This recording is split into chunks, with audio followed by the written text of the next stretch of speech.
जय मां विंध्यवासिनी।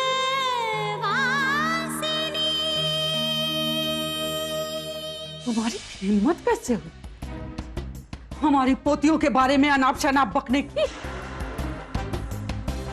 हमारी दोनों पोतियां देवी हैं, देवी। और खुद से ज्यादा भरोसा है मुझे उन पर। अगर दोनों में से किसी ने भी ऐसा वैसा काम किया ना, तुम तो ताना बाद में दोगी। हंसिए से उनकी गर्दन हम पहले ही काट देंगे। अच्छा, तो इतना नाज है आपको अपनी पोतियों पर। अगर हम अभी आपको आईना दिखा दें तो उठाएंगी हंसिया? बोलिए। कहना क्या चाहती है दुल्हन? क्या किया है हमारी पोतियों ने? बहुत पहली बुझा चुकी हो और साफ साफ बता क्या बात है। अरे चुप क्यों है? बोलती क्यों नहीं? किसके बारे में बताना चाहती है? गौरी के? गुंजन के? बोलना। चुप क्यों है? सुनिए भाभी, भगवान के लिए बंद करिए ये सब। क्या हो गया आप दोनों को? बाबूजी बिस्तर पे पड़े हैं और आप दोनों लड़ने मरने की बातें कर रही हैं। भाभी प्लीज, हम हाथ जोड़ते हैं, आपके पैर पड़ते हैं। आप प्लीज चलिए यहाँ से। भाभी प्लीज। दादी, ये जो कुछ भी इस घर में हो रहा है ना, ये ठीक नहीं हो रहा है। हम बता रहे हैं आपको। तो हमसे ये कह रहा है, ये नहीं कि अपनी बीवी को जाकर समझाए। यहाँ तेरे बाबूजी बिस्तर पर पड़े हैं, उन्हें अस्पताल ले जाने की बजाय हमें बातें सुना रही है। हमारी पोतियों को अनाप शनाप कह रही है। वो हमारी पोतियों के साथ तेरी बहन भी है।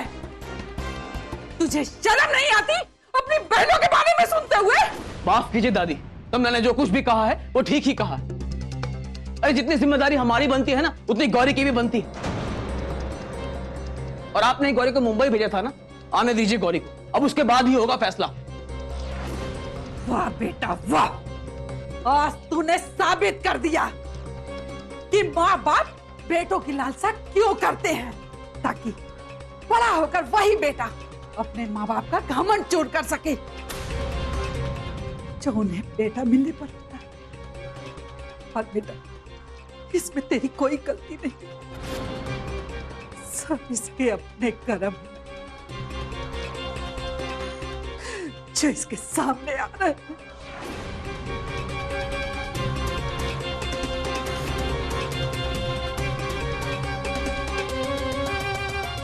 सब हमारे बेटे के बाप जो सामने आ रहे हैं।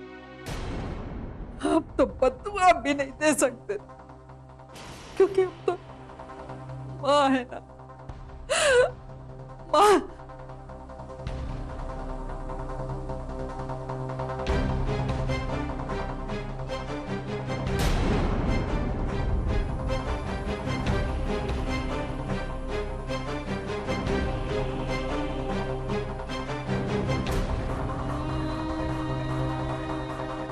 प्लीज भाभी प्लीज, जब तक दीदी वापस नहीं आ जाती आप प्लीज शांत हो जाइए। नहीं गुंजन, हम शांत ही रहने वाले। अरे थप्पड़ मारे हम सब और हम शांत रहे? कभी नहीं। जब से शादी करके इस घर में आए हैं तब से ना तुम दोनों बहनों को माँ समझकर पाला, और हमें सिला क्या मिला? कभी पति थप्पड़ मारता है तो कभी दादी सास। अरे गौरी की शादी ना इतने बड़े घर में तय करके आए, और सब खराब किसने किया? तुमने गुंजन, तुमने। चोरी छुपे विक्रम से शादी तुम कर कर आई, और सारा इल्जाम हमारे सर पर। क्यों गुंजन? अरे आखिर गलती क्या है हमारी? हम मानते हैं कि हमसे गलती हुई, हम सॉरी, पर प्लीज आप इस बात को यही खत्म कर दीजिए। नहीं गुंजन, अब हम अपनी बेइज्जती ना बार बार बर्दाश्त नहीं करेंगे। दादी ने हंसिया उठा लिया ना, उठा लेने दो उन्हें हंसिया, उन्हें दो सच्चाई सबके सामने। अब कमला को ना किसी की फिक्र नहीं। भाभी, भाभी ऐसा मत करो, हम मानते हैं हमसे बहुत बड़ी गलती है, पर अब हमें बहुत डर लग रहा है भाभी। देखिए, दादी की तरफ से हम आपसे माफी मांगते हैं। भाभी, हम मानते हैं कि हमसे बहुत बड़ी गलती हुई, पर प्लीज आप शांत हो जाए। आपने जैसे जैसे कहा हमने बिल्कुल वैसे वैसे किया। आपने कहा कि बाबूजी पे इल्जाम लगा दो, हमने लगा दिया। और आगे भी आप जैसा जैसा कहेंगे हम बिल्कुल वैसा वैसा करेंगे। पर प्लीज भाभी आप शांत हो जाइए। गुंजन, पूरे परिवार को ना इस मुसीबत में लाकर तुमने खड़ा किया है।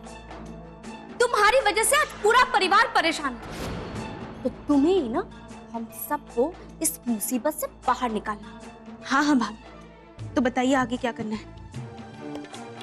हम करने के लिए तैयार हैं। गुंजन, अब तुम ना दूध पीती हुई बच्ची नहीं हो कि तुम्हारी उंगली पकड़ के ना हम तुम्हें रास्ता दिखाएं। ये सब ना मुसीबत तुम्हारी वजह से, तो तुम्हें ही ना इसका रास्ता भी निकालना हो। इस पूरी नौटंकी से बच निकलने के लिए ना तुम दोनों बहनों में से किसी एक को कुर्बानी देनी होगी। अब ये तुम्हें तय करना होगा कि कौन देगा कुर्बानी, तुम या गौरी।